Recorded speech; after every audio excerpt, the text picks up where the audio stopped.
When you hear about the radiation coming over from Japan, it's really concerning. But do you need to be all that concerned? We're going to talk to a guy who knows a lot about this topic. An exposure to 20 microsieverts will give you a risk of developing cancer. It's like 1 in a million. Our discussion with a radiation oncology professional at UCLA is straight ahead. Well, you know, the thought of a radiation plume heading towards Southern California can be quite unnerving, but what does it really mean? And is there legitimate cause for alarm? Dave Malkoff spoke to a radiation expert. Here's what he found out. Well, we're here with Dr. Kai Iwamoto. He is an associate professor here at the University of California, Los Angeles. He studies radiation effects on the body. Now, a lot of people are thinking about this today.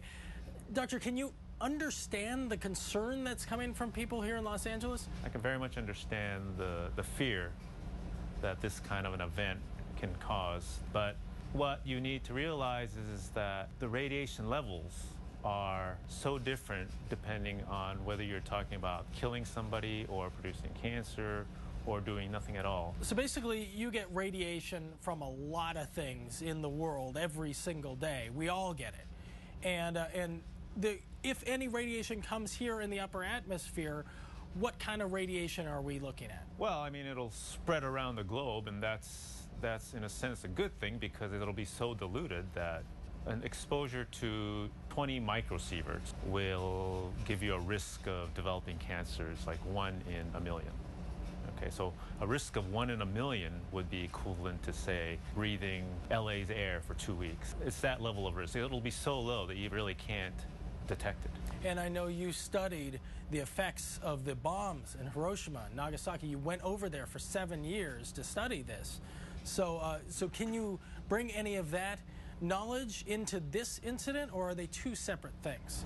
Well, no, I think they're quite related. If it's external radiation, the high-energy photons actually produce a bunch of very reactive molecules, and that causes damage to the DNA. And most of it's actually repaired. The cell is really, really good efficient at repairing DNA repair. But some of them are irreparable, and if it's such a high dose, some of the cells will die. Well, Doctor, thank you so much for talking to us. It's very informative stuff. If you want to learn more about what the doctor was talking about, we've got graphs and all sorts of videos and information on ktla.com/Dave. From UCLA, I'm Dave Malkoff, KTLA 5 News. So if you have concerns or questions about possible local radiation exposure, you can call a special hotline set up by the Department of Public Health. That number is on your screen, 916-341-3947. Again, 916-341-3947. And with the